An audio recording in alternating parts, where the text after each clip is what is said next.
අධ්‍යාපනයේ නැවුම් පෝතැන්න ටක්සලාව කොලෙජ්.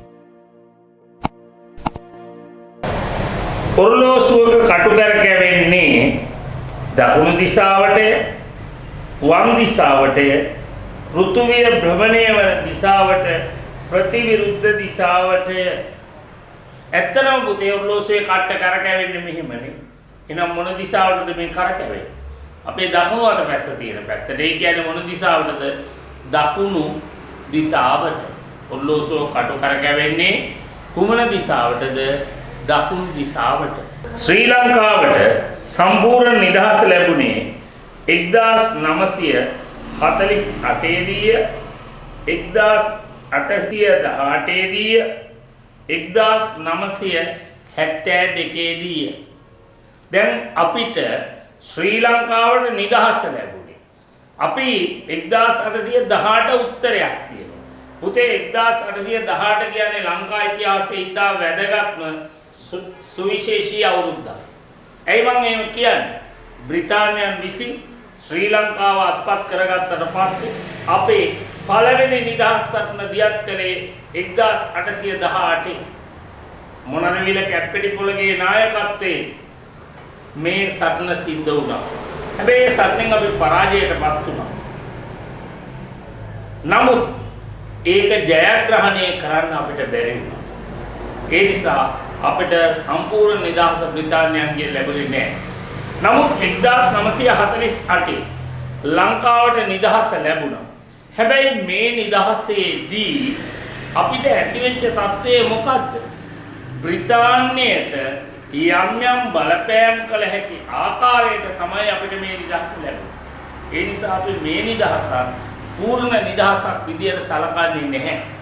හැබැයි අපිට බ්‍රිතාන්‍යයන්ගේ බලපෑම් වලින් තොරව සම්පූර්ණයෙන්ම නිදහස ලැබුණු අවුරුද්ද තමයි 1972.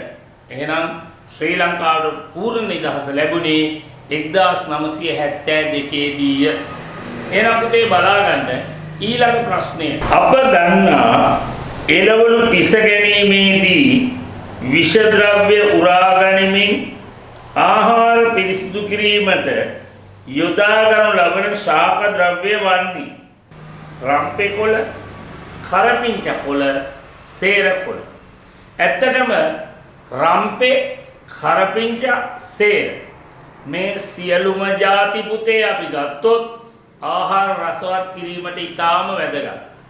හැබැයි ආහාරයේ විෂ ද්‍රව්‍ය උරා ගන්න අපි භාවිතයට ගන්නේ මොනවද? ඒ තමයි කරපිංච. ඒ නිසා තමයි කියන්නේ පුතේ හොද්දට දාලා තියෙන කරපිංච කොලේ, එළවලු වලට දාලා තියෙන කරපිංච කොලේ නැවත අපි කෑමට ගන්න හොඳ නැහැ. ඇයි? ඒකේ අඩංගු වෙලා තියෙනවා අර ආහාරයේ අන්තර්ගත වෙච්ච විෂ කොටස් මේකට උරා ගන්න. ඒ නිසා අපි මේ එළවලු හදනකොට, බොදි හදනකොට ඒ කරපිංච දාන්නේ රසවත් වීමට පමණක්ම නෙමෙයි ආහාරයේ විෂ ද්‍රව්‍ය උරා ගන්නටත් කරපිංච භාවිතයට ගන්න. හොඳයි. එහෙනම් දැන් බලන්නකෝ ඊළඟ ප්‍රශ්නේ. වඳුරාට ගහෙන් ගහට පැනීමේදී සමබරතාවයේ රැක ගැනීමට ඉවහල් වන්නේ කකුල්, හිස, වල්ග. මොනවද දීලා තියෙන උත්තරේ? පළවෙනි උත්තරේ කකුල්, ඊළඟ උත්තරේ හිස, ඊළඟ උත්තරේ වල්ග. පුතේ කකුල් වලින් අපි යම් ප්‍රමාණයක් අපි සම්බරතාවය රැකගන්න ඉවහල් වෙනවා.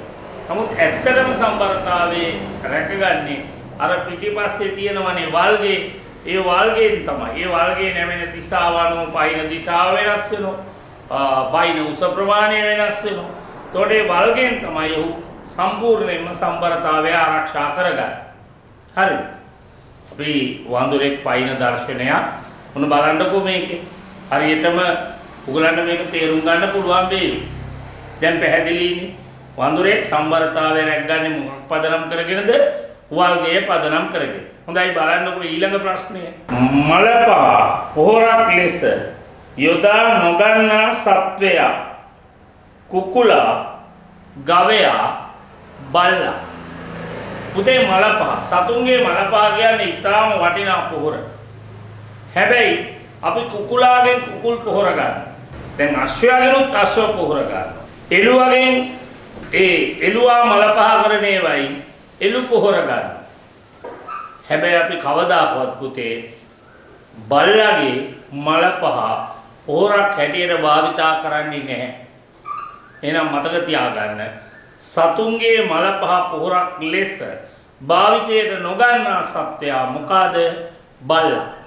කිරි හොද්දක් සාදන විට එයට දෙහියමුල් එක්කල යුත්තේ එක හොද්ද ලිපෙන් බාගත් විගසය හොද්ද බාගෙට තම්බන විටය හොද්ද ලිපෙන් බාගෙන නිවුණු පසුය. කිරි හොද්දකට දෙහියමුල් අපි දානවා. හැබැයි කිරි හොද්දට දෙහියමුල් දානකොට මේ දෙහියමුල් හැම විටම යොදාගන්නේ රස්නෙන් නෙමෙයි. කිරි හොද්ද ලිපෙන් බාලා රස්නේ නෙවුනට පස්සේ තමයි දෙහියමුල් දාන්න ඕනේ. එහෙම නැත්නම් මේ දෙහිවල තියෙන විටමින් C ගතිය සම්පූර්ණයෙන්ම පිලිසිලා පිච්චිලා යනවා. අර කිරි හොද්ද උණුවෙන් තියෙද්දි දෙහියමුල් දැම්මොත්. පැහැදිලිනේ? එහෙනම් ලිපෙන් බාගෙන නිවුණු පසුවේ තමයි හොද්දට ලුණු ඇඹුල් දාන්නේ. එතකොට මේක ඔයාලා ගෙදරදී දැකලා තියෙනව නේද? අම්මා හොද්දට ඇඹුල් දාන්නේ කොහොමද කියලා අම්මගෙන් අහන්නකො. පුතේ මේ ශිෂ්‍යත්ව පේපර් එකේ ඇත්තටම වැඩියෙන් ප්‍රශ්න අහන්නේ අපි එදිනදා අපි අවඩ දකින්න තියෙන දේවල්. අපි භාවිතයට ගන්න ක්‍රියාකාරකම් මේවා පදනම් කරගෙන. ඒවා ටික හරියට ඉගෙන ගන්න පුළුවන් නම් වැඩේ මාර ලේසි. සහල් වලට වැලිකට කලවම් වී ඇතනම් බත් පිසීමට පෙර ඒවා ඉවත් කිරීමට යොදා ගන්න උපකරණය වන්නේ කුල්ල, නෑබිලිය, වට්ටිය. හාල් වල තියෙනවා වැලිකට. අම්මා වැලිකටෙන් කැටේ අහුලන්නේ නෑ පුතේ. එයාලා දැකලා තියෙනවනේ. කුල්ලට දාලා පොළන. ඒ පෙලීම තුලින් අපිට අර දූවිලි ගති ඒ වගේ ඒවා ඉවත් කරන්න පුළුවන්. ඊළඟට ඔයාලා දන්නවා වී ඇට. අම්මා එකින් එකට අහුල්ලා අයින් කරනවා. හැබැයි ඊට පස්සේ මේ අම්මලා කරන ඊළඟ වැඩේ මොකක්ද?